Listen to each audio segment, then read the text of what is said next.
Okay. ఓం అజ్ఞానతిమిరాంధస్య జ్ఞానాంజనశలాకయా చక్షురున్మిళితం येन తస్మై శ్రీగురవే నమః.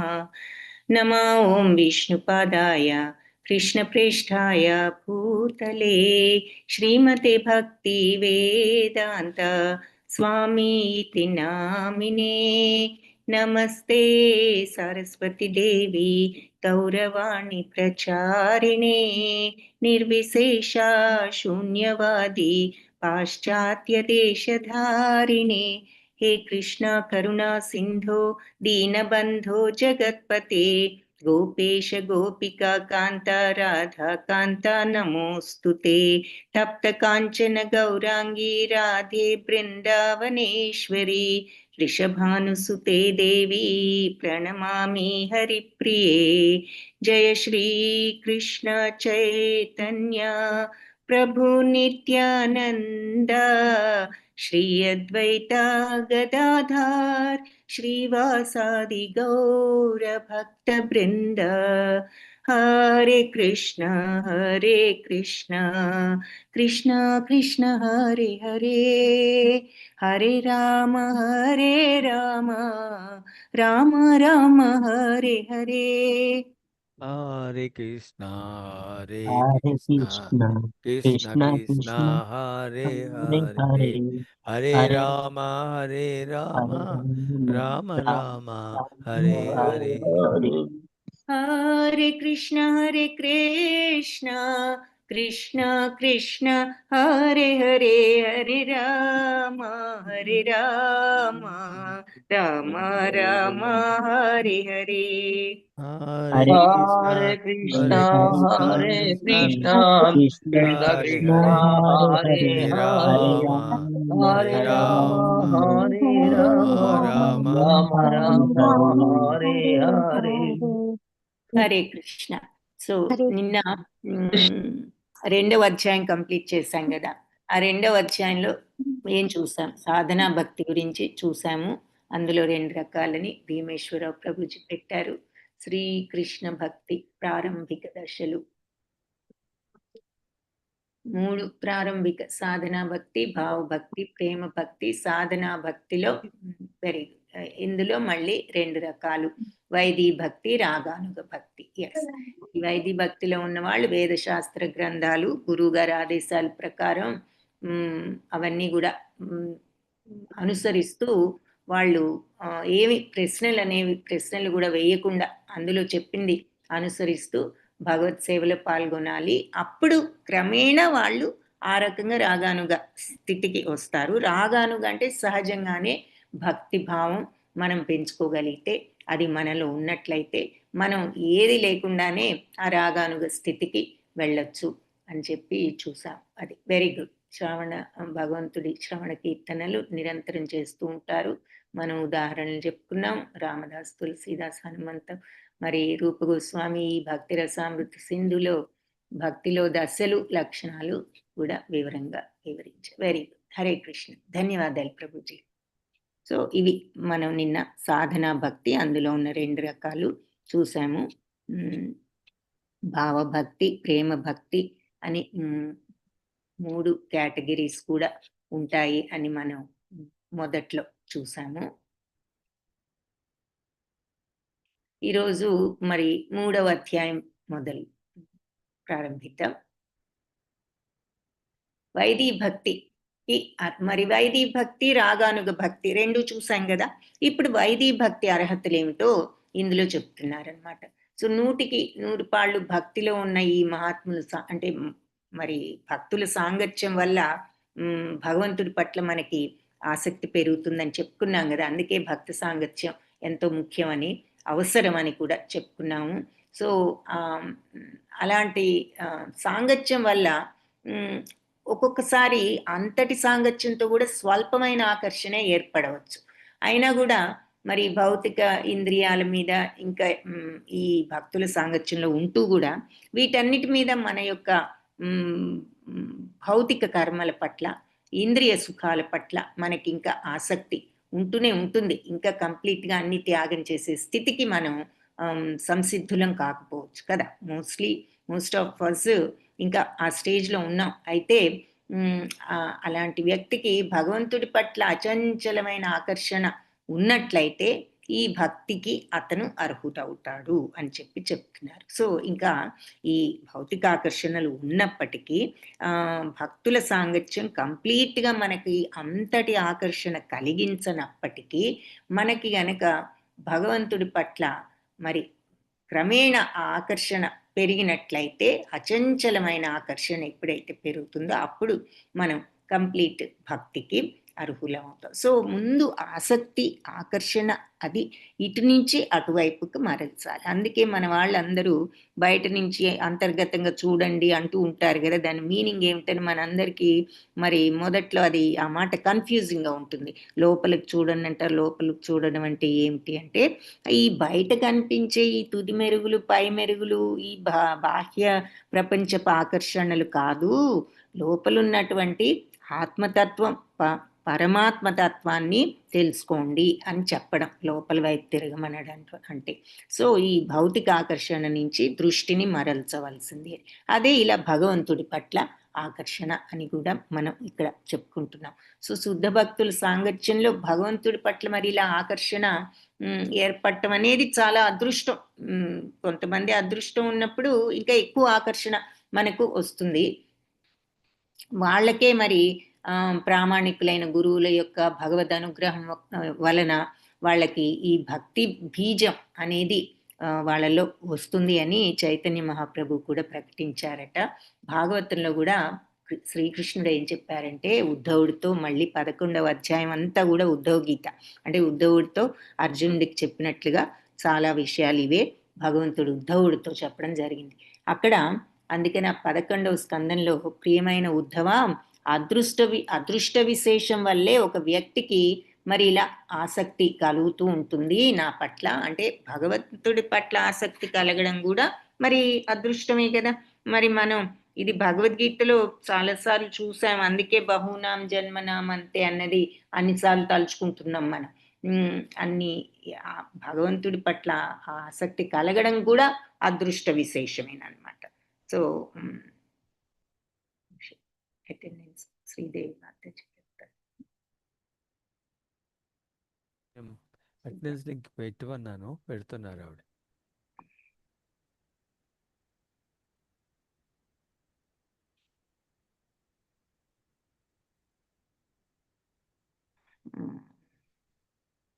Okay.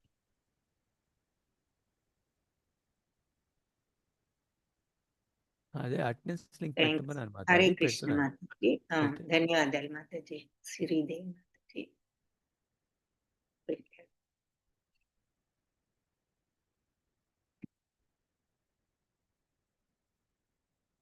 So,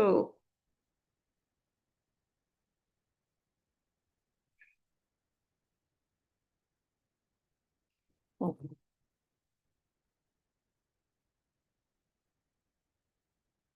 అయితే మరి అది గూడా ఒక అదృష్ట సూచకమే అని జెప్పి స్వయంగా భగవంతుడే జెప్తున్నారు. ఆ అదృష్ట విశేషం వల్లే నా పట్ల ఆసక్తి కలుగుతుంది. మరి ఈ కామ్యకర్మలవి పూర్తిగా వదిలివేయలేకపోయినా, భక్తిలో పూర్తిగా నిమగ్నం అవ్వకపోయినా అతనికి ఈ సేవా ఫలం లభిస్తుంది అంటున్నారనమాట. సో, ఈ కామ్యకర్మలు చేస్తున్నా పూర్తిగా ఇంతగా నియుక్తులు కాకపోయినా నా పట్ల ఆసక్తి కలిగినప్పుడు వాళ్ళకి ఈ భక్తి ఫలితం వస్తుంది అంటున్నారు. ఈ భక్తిలో భక్తిలో మళ్ళీ 3 విధాలున్నాయి అని చెప్తున్నారనమాట. ఏంటంటే ఉత్తమాధికారి భక్తుడు, మధ్యమాధికారి, మరి కనిష్ట అంటే బిగినింగ్ స్టేజ్ వాళ్ళు.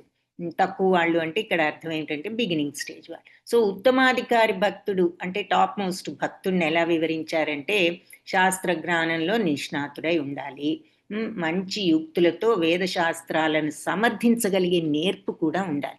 ఎందుకంటే వేదాలు ఇలా చెప్పాయేమిటి, అలా చెప్పాయేమిటి అని ఒక్కొక్కసారి విమర్శించే వాళ్ళు గూడా ఉంటారు. సో, ఆ వేద సారాన్ని సమర్థించే నేర్పు కూడా ఇతనికి ఉండాలి.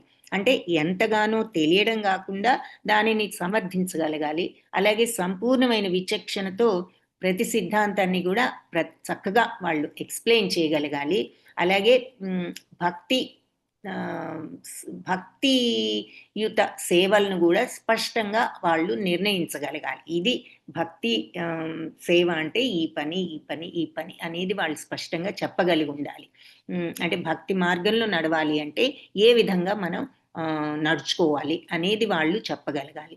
అలాగే జీవిత పరమ లక్ష్యం ప్రేమకు పూర్వకంగా భగవంతుని సేవించడం అని ఈ భక్తుడికి తెలుసు. ఆ లక్ష్యం ఏమిటి మన జీవితాన్నంటే ప్రేమపూర్వకంగా భగవంతుణ్ణి సేవించడం. సో ప్రేమ అనేదే ముఖ్యం అనేది మనం తెలుసుకోవాలి. భగవత్ ప్రేమ అంటే అదే నిష్కల్మష ప్రేమ, రాగద్వేషాలకు అతీతమైన ప్రేమ. అలాంటి ప్రేమ ఉన్నప్పుడే భగవంతుడి యొక్క ఆకర్షణకు మనం అర్హులమవుతాం. ఆయన మన పట్ల అట్రాక్ట్ అవ్వాలి అంటే మనలో ఈ గుణం రావాలన్నమాట.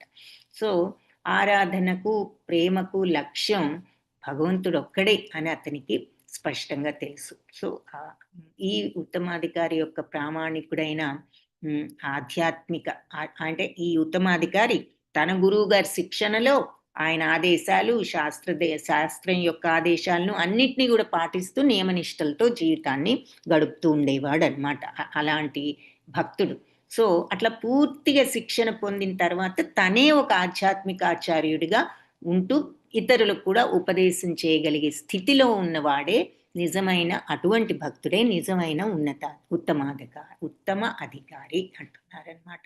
అంటే ముందుగా నాలెడ్జ్ ఉండాలి, ఆ వేదశాస్త్ర జ్ఞానం ఉండాలి, ఆ తర్వాత భగవంతుడి పట్ల ప్రేమ, శుద్ధ ప్రేమ ఉండాలి, వేదశాస్త్రాలను సమర్థిస్తూ ఎలా నడుచుకోవాలో చెప్పగలిగినటువంటి శక్తి ఉండాలి, ఆ తర్వాత తను గురువు గారి ఆదేశాలను అనుసరిస్తూ భగవద్ అనుగ్రహంతో ఈ రకంగా ఉంటూ తను కూడా చివరికి గురువుగా తను ఇతరులకు కూడా ఉపదేశించగలిగే శక్తి కలిగిన వాడు ఇటువంటి భక్తుడు ఉత్తమాధికారి అని చెప్తున్నారు. సో ఉత్తమాధికారి ఎప్పుడు కూడా ప్రాథమిక సూత్రాలు ఉల్లంఘించడు. అంటే ఫండమెంటల్ ప్రిన్సిపల్స్ ఆఫ్ భక్తిని అతను ఎప్పుడు కూడా ఉల్లంఘించడు.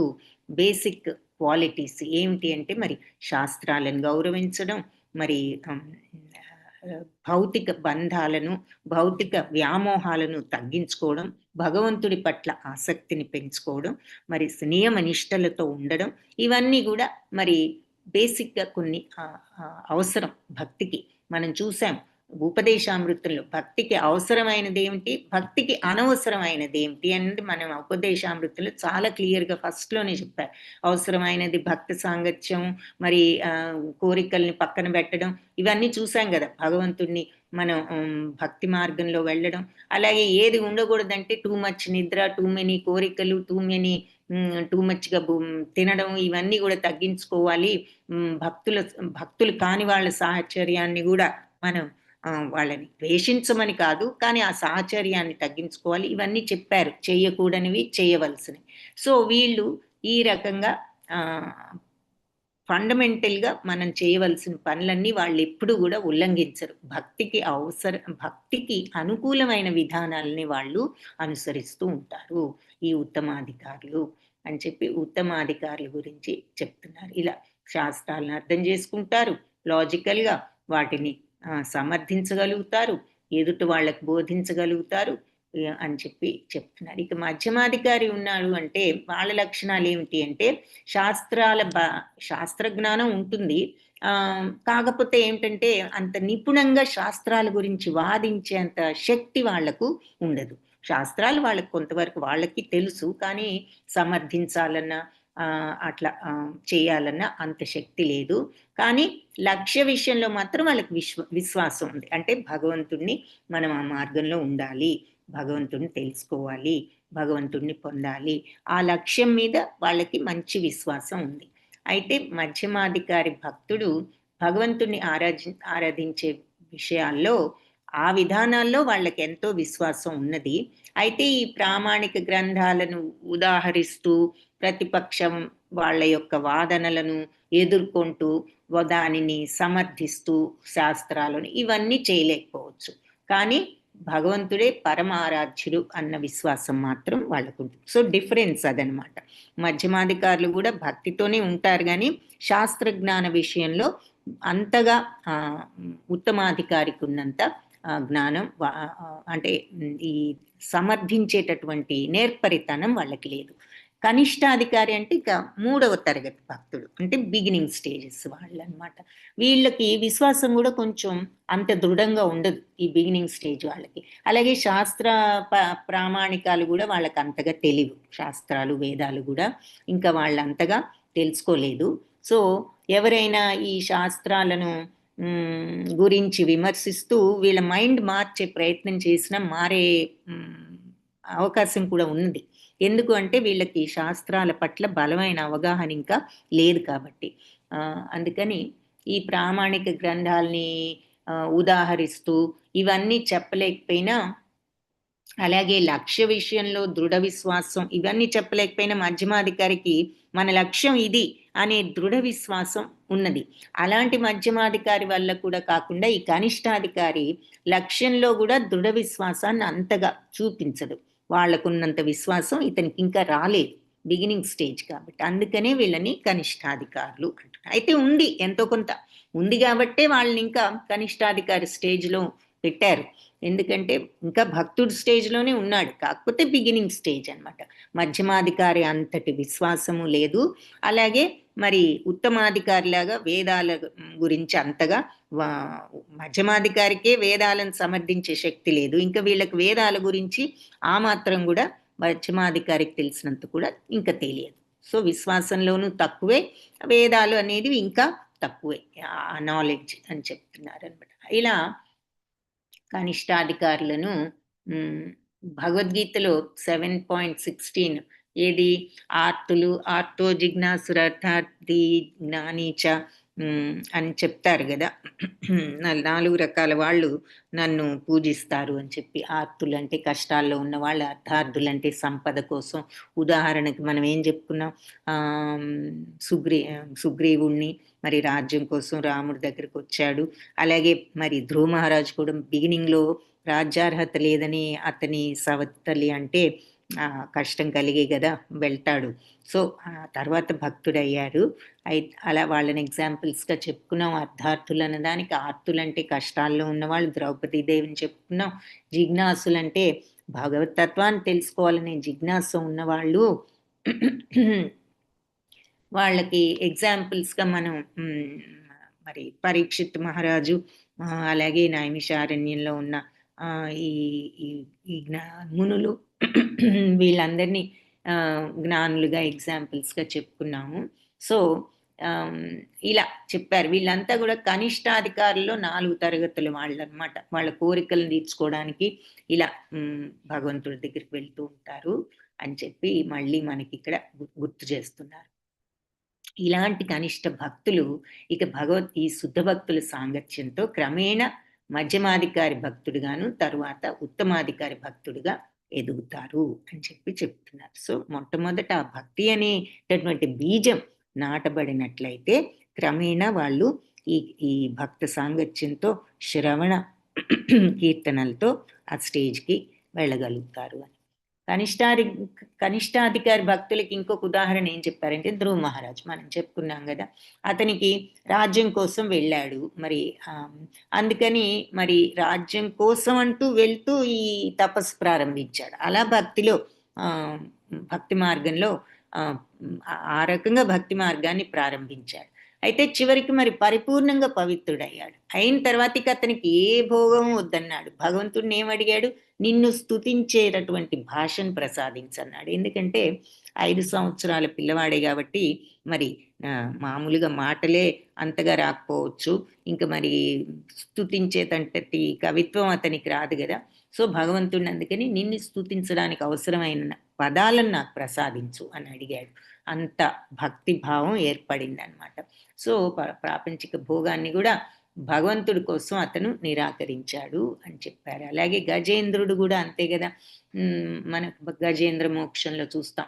మరి ఆర్తి కలిగినప్పుడు, కష్టం కలిగినప్పుడు భగవంతుడిని ప్రార్థించాడు. ఆ తర్వాత శుద్ధ భక్తుడు అయ్యాడు. అదేవిధంగా మరి బ్రహ్మకుమారులు, సనక సనందనాది సనత్ కుమారులు కూడా వివేకవంతులు, సాధువులు అయినా కూడా చివరికి వాళ్ళు భక్తి వైపే ఆకర్షింపబడ్డారు అని చెప్పి చెప్తున్నారు. ఈ నైమిషారణ్య మునులు వాళ్ళ పరిస్థితి కూడా ఇంతే. వాళ్ళంతా జిజ్ఞాసులు, భగవంతుని గురించి ఏదో తెలుసుకోవాలి అని చెప్పి మరి సూత గోస్వామిని ఆ ప్రశ్నలు అడగడం మొదలుపెట్టారు. అట్లా ఒక శుద్ధ భక్తుడి సాంగత్యం రావడం వల్ల వాళ్ళు కూడా శుద్ధ భక్తులు కాగలిగారు. అందుకని మన పురోభివృద్ధి కోసం ఇదే సక్రమమైన మార్గము, శుద్ధ భక్తుల సాంగత్యం అంటున్నారు. ఒక వ్యక్తి ఎలాంటి పరిస్థితిలో ఉన్నా సరే ఒక శుద్ధ భక్తుడి సాంగత్యాన్ని పొందే అదృష్టం గనక మనకు కలిగింది అంటే ఇక త్వరలోనే మనం ఒక మధ్యమాధికారిగాను ఉత్తమాధికారిగాను మారవచ్చు, పరిణమించవచ్చు అని చెప్తున్నారు. సో ఈ 4 విధాల భక్తులు కూడా భగవద్గీతలో మనకి 7th చాప్టర్ 7వ అధ్యాయంలో చెప్పారు వీళ్ళ గురించి. అందరూ కూడా పుణ్యాత్ములే. ఆర్తో జిజ్ఞాసురర్థార్థి జ్ఞానీచ. సో అందరూ పుణ్యాత్ములే అని చెప్తారు. ఒకవేళ అసలు పుణ్యాత్ములు కాందే ఈ భక్తి మార్గంలో ప్రవేశించడం అనేది జరగదు.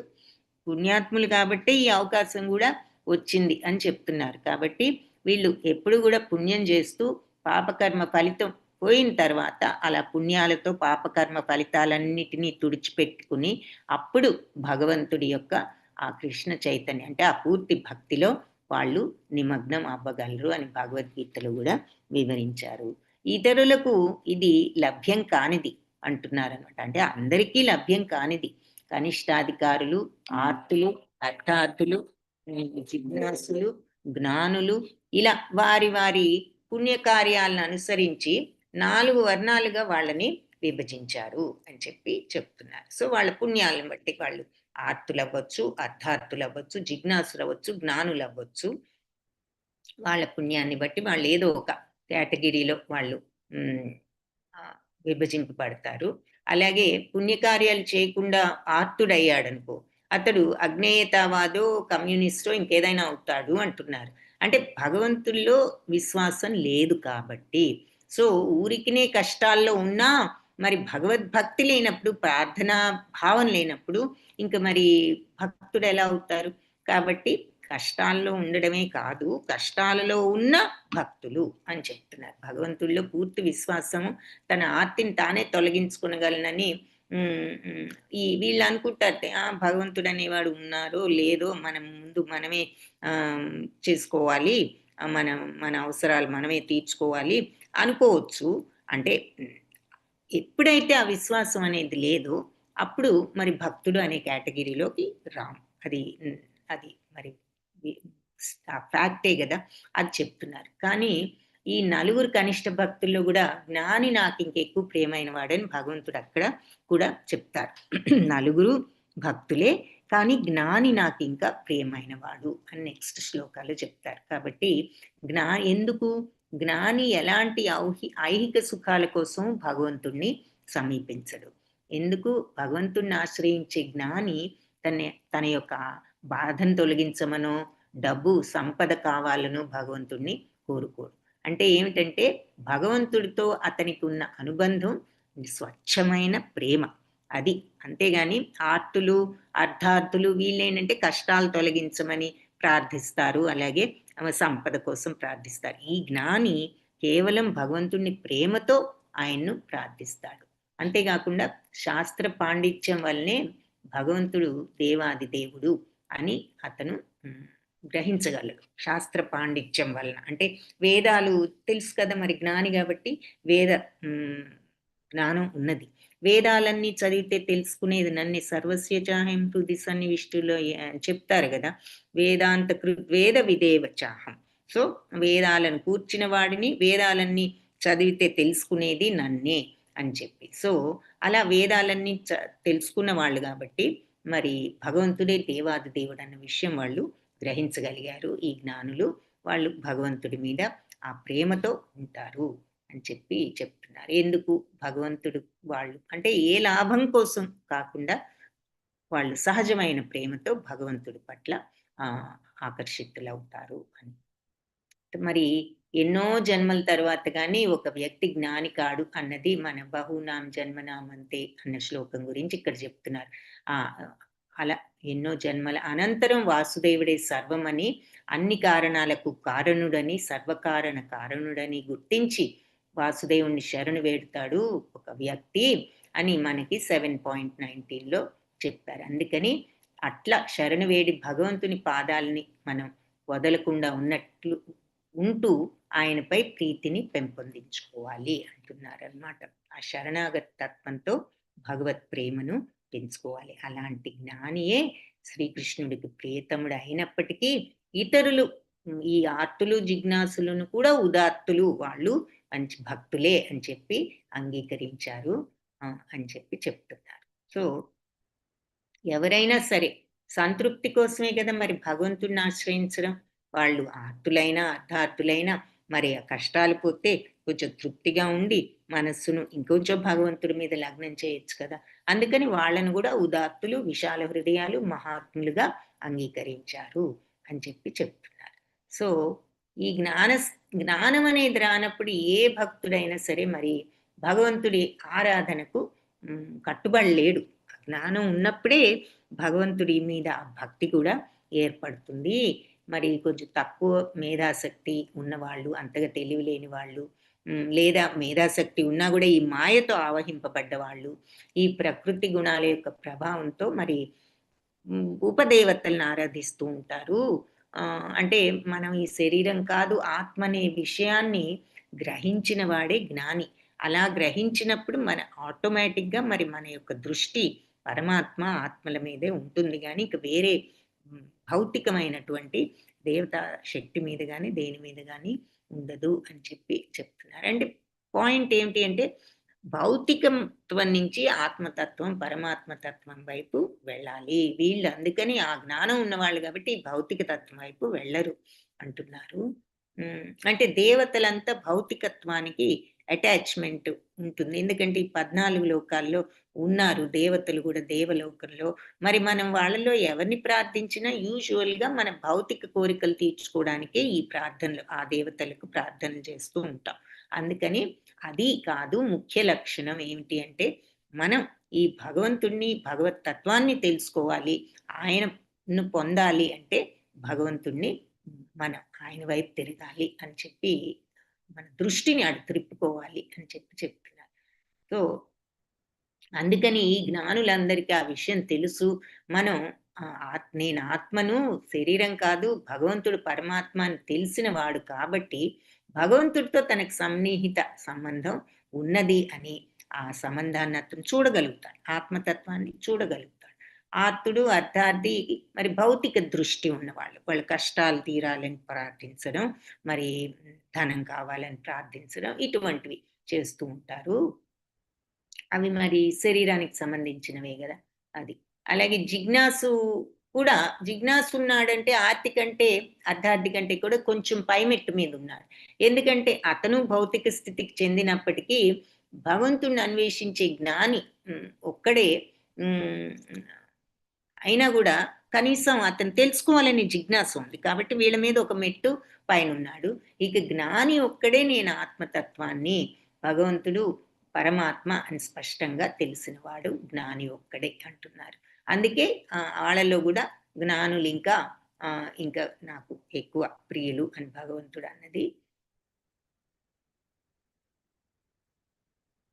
సో ఎప్పుడైతే ఏం చెప్తున్నారంటే, ఎప్పుడైతే ఈ దేహాత్మ భ్రాంతి నుంచి బయటపడతామో శుద్ధ భక్తికి వాళ్ళు అర్హులు అని మనం నిర్ణయం. ఫైనల్‌గా పాయింట్ ఏమిటి అంటే, ఆ దేహ భావాన్ని వదిలినప్పుడే మనం భక్తికి, శుద్ధ భక్తికి, మామూలు భక్తి ఇప్పుడు ఆర్తులు, అర్థార్థులు అందరం అలా కష్టాలున్నప్పుడు ప్రార్థిస్తున్నాం. ధనమో లేదా ఏదో సంపదో అవసరమైనప్పుడు ప్రార్థిస్తున్నాం. సో భక్తులు అలా ఆ కేటగిరీలో భగవంతుడు కరుణామయుడు కాబట్టి అవసరాల కోసం ప్రార్థించినా కూడా భక్తులు మహాత్ములుగా స్వీకరిస్తున్నారు.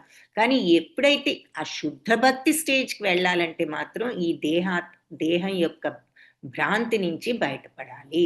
అంటే మరి కోరికలను, భౌతిక వ్యామోహాలను వదులుకోవాలి.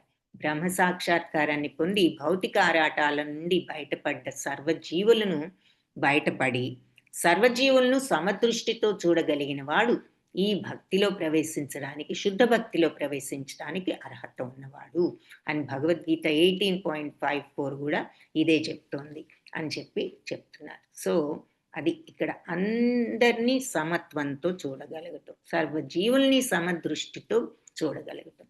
సో ఇంతకుముందు చెప్పినట్లు మరి సుఖంలో 3 విధాలున్నాయి. భౌతిక సుఖం, ఆధ్యాత్మిక సుఖం, భక్తి వల్ల కలిగే సుఖం. మనం ఇది చూసాం.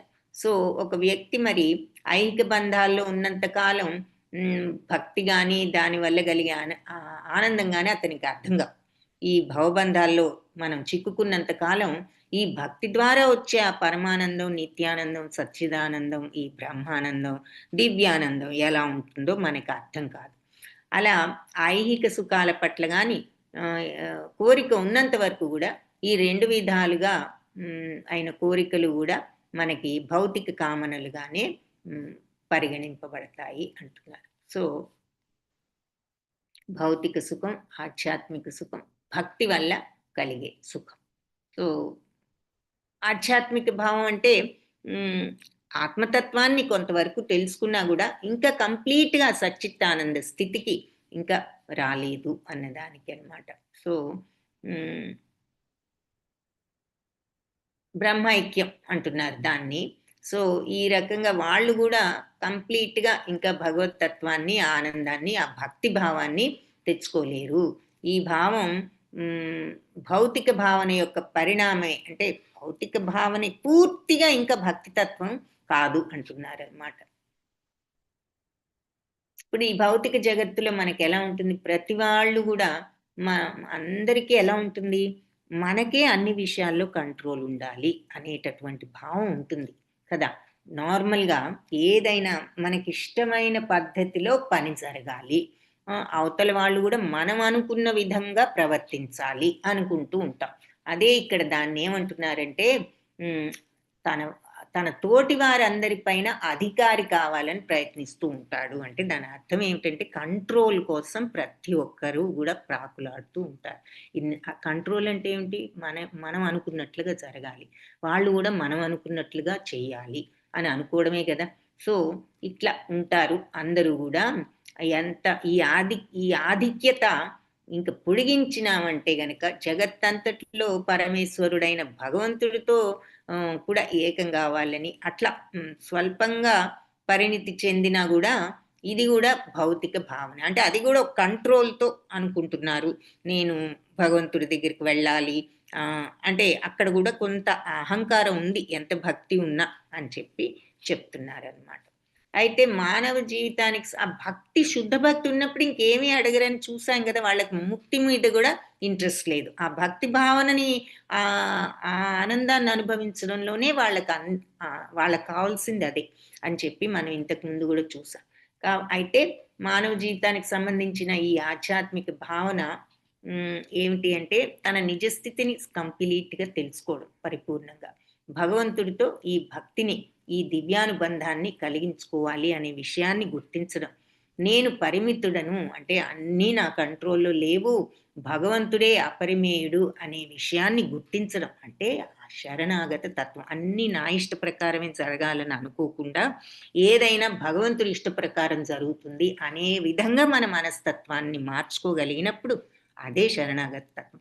ఎప్పుడైతే మనం ఇలా జరగాలి, ఇలా జరగలేదేంటి అని మనం తీవ్రంగా ఫీల్ అవుతూ ఉంటాము, మనకి ఇంకా ఆ కంట్రోల్ భావం పోలేదన్నమాట మనలో. సో ఎప్పుడైనా మనకి ఇలా జరగాలని అనుకున్న ఒక పని, ఈ రకంగా ఎండవాలని ఒక పని చేసినా అది అవ్వనప్పుడు మనం విపరీతంగా కోపగించుకోవడం, దుఃఖించడం ఇటువంటివి చేయకుండా మన ప్రయత్నాన్ని మనం చేసి భగవద్ అనుగ్రహం ఇలా ఉన్నది, ఆయన నిర్ణయం ఇలా ఉన్నది అని మనం ఆ విషయంలో మనం సమాధాన పడగలిగితే, వితౌట్ ఎనీ తీవ్రత లేకుండా మనం నిజంగా దాన్ని యాక్సెప్ట్ చేయగలిగితే జరిగిన దాన్ని దేన్నైనా అదే శరణాగత తత్వం. అదేమిటి ఇలా జరిగింది, ఇదేమిటి అలా జరిగింది, మనం ఇంత కష్టపడితే ఇది ఇలా అయిందేమిటి అని మనం ఇంకా అనుకున్నందువల్ల అసలు ప్రయోజనం ఏముంది? మనం ప్రాక్టికల్గా ఆలోచిస్తే అలా అనుకున్నందువల్ల జరిగిన పరిణామం ఏమైనా మారుతుందా? మారదు. మనం మార్చేదైతే నెక్స్ట్ ప్రయత్నం చేసి మార్చడానికి ప్రయత్నించు, అంతేగాని అనుకుంటూ కూర్చున్నందువల్ల నీ కోపం పెరగడం, దుఃఖం పెరగడం తప్ప ఇంకా ఉపయోగం ఏముంది? ఏదైనా నువ్వు చేయగలిగింది ఉందంటే మళ్ళీ దాన్ని ప్రయత్నించి మార్చడానికి నెక్స్ట్ పని ప్రారంభించు, అంతే కదా. సో ఈ అన్నెసెసరీ థాట్స్ వల్ల ఈ మైండ్ మనల్ని ఈ రకంగా తప్పుదారిలో పెడుతూ ఉంటుంది. ప్రతిసారి అనవసరపు ఆలోచన, చేయవలసిన పని చేసి ఊరుకుంటే మనకి సగం మనశ్శాంతి ఉంటుంది. ఈ అన్నెసెసరీ థాట్స్ లేకుండా ఉంటాయి. సో ప్రాక్టికల్గా ఆలోచించినా మనకి దీనిలో ఉన్న కారణం ఏమిటి అన్నది అర్థమవుతుంది. కాబట్టి అప్పుడే మనకి మనశ్శాంతి. కాబట్టి ఈ రకంగా మనమే కంట్రోల్లో ఉండాలి అనుకోకుండా, ఎప్పుడైతే మరి మనం భగవంతుడు నిర్ణయించేది ఆయనే, ఏది ఎలా జరగాలో అనే భావం, ఆ శరణాగతత్వాన్ని పెంచుకోవాలి అని చెప్పి ఇక్కడ మళ్ళీ చెప్తున్నారు రూప గోస్వామి. అంతేగాని ఇలా అవ్వాలి, నాకు అది రావాలి, మోక్షం రావాలి, ఇలా మనం టూ మచ్గా అనుకున్నా కూడా అది కూడా మన మైండ్కి మంచిది కాదు. కాబట్టి ఎలా అయినా సరే ఇంద్రియాలని తృప్తిపరచుకోవడానికే మనకి ఫీలింగ్స్ అన్నీ కూడా కదా మరి ఒక రకంగా. కాబట్టి అలాంటి స్టేజ్లో ఉన్నంతకాలం మనం ఈ భక్తిలో ఉన్న మధుర రసానుభూతిని గుర్తించలేం. అందుకే రూపగోస్వామి భుక్తి ముక్తుల్ని గురించి ఈ వాంఛలను క్షుద్ర మంత్ర శక్తులతో వాటి ప్రభావంతో పోల్చారనమాట. ఇలాంటి కోరికలు ఉన్నంత వరకు అది క్షుద్ర మంత్ర శక్తి లాంటిది అంటూ. సో 2 విధాలైన కోరికలను కష్టంలోనే కోరికలు కూడా కష్టంలోనే సంభవిస్తాయి. భుక్తి, ముక్తి. భుక్తి అనగా ఐహిక ఆనందం, ముక్తి అంటే భౌతికమైన ఆరాటాల నుంచి వదిలి భగవంతుడితో ఐక్యమవడం. ఈ కోరికలన్నీ కూడా కరెక్ట్ కాదు అని చెప్పి రూప గోస్వామి చెప్తున్నారు. సో ఇదంతా కాదు, భగవంతుడి పట్ల శరణాగత తత్వం పెంచుకోండి, అది భక్తి అంటున్నారు. మోక్షం కావాలి, ముక్తి కావాలి, ఇటువంటివన్నీ కూడా పక్కన పెట్టాలి. కాబట్టి శుద్ధ భక్తుడు ఎప్పుడు ముక్తిని కోరుకోడు. చైతన్య మహాప్రభు శ్రీకృష్ణుని ఏం ప్రార్థించారు? శిక్షాష్టకం మీలో చాలా మందికి తెలిసే ఉంటుంది. మరి ప్రొద్దున్నే 4:30కి మీరు మంగళహారతి అటెండ్ అయితే అందులో మరి శిక్షాష్టకం రోజు మరి ఇస్తారు కదా హారతి ఇచ్చేటప్పుడు. సో అందులో 4th స్టాంజాలో ఏం చెప్తున్నారంటే, ప్రియమైన నందగోప కుమార, పలువురు శిష్యులు ఉండడం, అమితమైన ఐశ్వర్యం సిద్ధించడం, అందమైన భార్య, చివరికి భౌతిక జీవనం నుంచి ముక్తి, ఇటువంటి ఐహిక భోగాలు వేటిని కూడా నేను కోరను. ఒకదాని వెనుక ఒకటిగా అనేక జన్మలు ఎత్తుతూ ఉంటాము, కానీ నీ నుండి నేను ఆశించే వరం ఒక్కటే, నీ పట్ల ఎప్పుడు నాకు భక్తి ఉండేటట్లు అనుగ్రహించు అని. సో ఎన్ని జన్మలైనా అవ్వని, ఏదైనా సరే నాకు కావాల్సింది ఏమిటి అంటే నీ పట్ల అనన్య భక్తి నాలో ఉండడమే. అదొక్కటే ఆయన ప్రార్థన అన్నమాట. కాబట్టి మోక్షం కూడా అడగడం లేదు. ఈ జనన మరణ చక్రం నుంచి మోక్షం అని కూడా అనట్లా. ఎన్ని జన్మలు వచ్చినా నీ మీద భక్తి నాలో ఉండుగాక అంటున్నారు. సో శుద్ధ భక్తుడి దృష్టి భగవంతుడి లీలలు, నామము, గుణాలు, అవతారాలు ఇటువంటి వాటిచే ఆకర్షింపబడుతూ ఉంటుంది వాళ్ళ దృష్టి. అతడు ఎప్పుడు ముక్తిని మాత్రం కోరుకోరు. సో భగవంతుడి రూపనామ గుణగణాల్లోనే వాళ్లకు ఆకర్షణ. ఈ బిల్వమంగళ ఠాకూర్ గారు ఏమన్నారు అంటే, నేను భక్తి రూపంలో నీ సేవలో నిమగ్నుడనైనచో అతి సులభంగా అడుగడుగున నీ ఉనికిని నేను గుర్తించగలుగుతాను. నన్ను నీ భక్తిలో గనక నేను నిమగ్నం అయ్యానంటే నీ ఉనికిని నేను ప్రతి అడుగులో గుర్తించగలుగుతాను. ఇక ముక్తి అన్న అలా చేతులు కట్టుకున్న ఆ ద్వారం వద్ద నిలిచి నిన్ను సేవించుటకై నిరీక్షించి ఉండును అని చెప్తున్నారు. అంటే ముక్తి అంటే నా ఉద్దేశంలో మరి నిన్ను సేవించడానికి వెయిట్ చేస్తూ,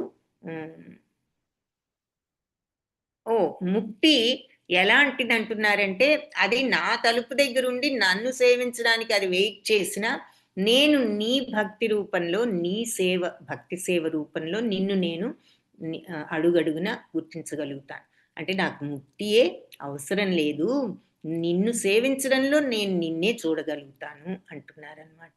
కృష్ణ కర్ణామృతం అన్న దాంట్లో ఈ బిల్వమంగళ ఠాకూర్ రాసింది. అందుకని ఈ శుద్ధ భక్తులకి ముక్తి ఇవన్నీ కూడా అంత ముఖ్యం కాదు అంటున్నారు.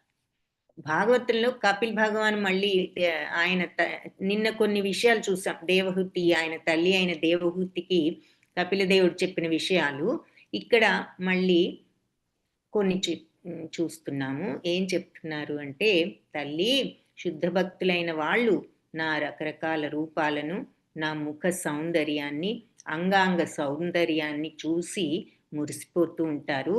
నా దరహాసము, నా లీలలు, నా చూపులు వారికి ఎంతో అతిలోక సుందరంగా కనిపిస్తూ వారి మనస్సులను నిరంతరం నన్ను గురించిన తలంపులతోనే నింపివేస్తూ ఉంటుంది. వారి జీవితాలు నాకే పూర్తిగా అంకితం చేస్తారు. అలాంటి భక్తులు ఎలాంటి ముక్తిని గాని, ఐహిక సుఖాలను గాని కోరుకోకపోయినా వాళ్ళకి నా ధామంలో నిత్య పార్షదుల మధ్య స్థానాన్ని కల్పిస్తాను. వాళ్ళు కోరుకోకపోయినా గూడా వాళ్ళు నా ధామంలో స్థానాన్ని నేను కల్పిస్తాను అంటున్నారు. కాబట్టి భాగవతంలో ఆయన భగవంతుడిచ్చిన ఈ ప్రామిస్ శుద్ధ భక్తుడికి భగవద్ధామంలో భగవంతుడితో సాయుధ్యం కలిగిస్తుందన్న ధైర్యాన్ని సమకూరుస్తుంది. ఈ సందర్భంలో రూపగోస్వామి భగవంతుడి చరణ ఆరవిందాల పట్ల, ఆయన సేవ పట్ల ఆకర్షితుడై నిరంతరము దివ్యానందంతో ఉండే హృదయం ఉన్న భక్తుడు నిజంగానే సహజంగానే మరి ఈ ఎంతో విలువైనదని అందరూ అనుకునే ముక్తిని కూడా వాళ్ళు కోరుకోరు. భగవద్ ఆకర్షణతో ఆయన పట్ల ప్రేమతో ఉన్న వాళ్ళకి ఈ ముక్తి మీద కూడా మరి వాళ్లకు ఏమాత్రం ఆసక్తి లేదు. అలాగే భాగవతంలో ఇంకొక శ్లోకం కూడా ఉంది. అందులో ఉద్ధవుడు అంటాడు శ్రీకృష్ణుడితో ఏమనంటే, ప్రభు ఈ శుద్ధ భక్తిలో ఉన్న వాళ్ళకి ధర్మార్థ కామ మోక్షాలతో పని లేదు, అయినా కూడా ఈ వీటన్నిటి వల్ల కలిగే ఆనందం అతనికి సునాయాసంగా వస్తుంది. వాళ్ళకి ధర్మార్థ కామ మోక్షాలు అవసరం లేదు, కానీ ఇవన్నీ ఇచ్చే ఆనందం కంటే ఎక్కువ ఆనందమే వాళ్ళకి వస్తుంది. కాబట్టి నేను అలాంటి సౌకర్యాలు నాకున్నా కూడా నేను వాటిని వేటిని కూడా ఆశింపను. నాది ఒకే ఒక్క ప్రార్థన ఏమిటి అంటే, నీ పాద పద్మాల దగ్గర నేను పట్ల భక్తి విశ్వాసాలతో నేను ఉండేటట్లు అనుగ్రహించు అని ప్రార్థిస్తాడు ఉద్ధవుడు కూడా. ఎందుకంటే ఇక ధర్మార్థ కామ మోక్షాలు కావాలనుకుంటే తెచ్చుకోగలను, నాకు అవి వద్దు, నాకు నీ పాద పద్మాల పట్ల భక్తి విశ్వాసాలు ఉండేటట్లు అనుగ్రహించు అంటాడు. అలాంటిదే మళ్ళీ ఇంకొక శ్లోకం కూడా ఉంది భాగవతంలో. ఏమిటంటే ఇది మళ్ళీ కపిల దేవుడు తల్లికి చెప్తున్నారనమాట. ఏమని, తల్లి ఎవరి హృదయాలు ఎప్పుడైతే నా పాద పద్మాల సేవలో నిమగ్నమై ఉంటాయో, ఎవరు నన్ను సంతృప్తి పరచడానికి ఏదైనా చేయడానికి, నా సంతృప్తి కోసం ఏది చేయడానికైనా సిద్ధపడతారో, ముఖ్యంగా ఎవరైతే నా గుణాలను లీలలను గుణాలను లీలలను అర్థం చేసుకోవడానికి ఒక చోట వీళ్ళంతా చేరి సామూహికంగా ఇంద్రియాతీతమైన దివ్యానందాన్ని అనుభవిస్తారు అంటే భక్త సాంగత్యం అన్నమాట. మరి సత్సంగాలు, మరి అందరూ కలిసి భగవత్ లీలలను మరి ఆయన యొక్క రూపనామాలను గుణీకరిస్తూ మరి మనం చేస్తే, భజనలు అవ్వనివ్వండి, డిస్కషన్స్ అవ్వనివ్వండి, ఏదైనా సరే భగవంతుని గురించి ఇలా చేసినప్పుడు సామూహికంగా వాళ్ళు చేస్తూ మరి భజనలు చేసినప్పుడు ఎంతటి ఆనందం వస్తుంది. ఇంద్రియాతీతమైన దివ్యానందాన్ని అలా అనుభవించుతూ ఉంటారో అటువంటి భక్తులు నాలో ఐక్యం అవ్వాలి అని అటువంటివేవి కోరుకోరు. వాళ్ళు ఈ వీటిల్లోనే ఆనందాన్ని పొందుతూ ఉంటారు. ఏది భగవత్పాద సేవలో భగవంతుని సంతృప్తి పరచడానికి, ఏదైనా మనం 2 మాటలు అనుకున్నాం కదా, భగవదర్పితం భగవత్ ప్రీత్యర్థం. సో నన్ను సంతృప్తి పరచడానికి వాళ్ళు సిద్ధపడుతూ ఉంటారు.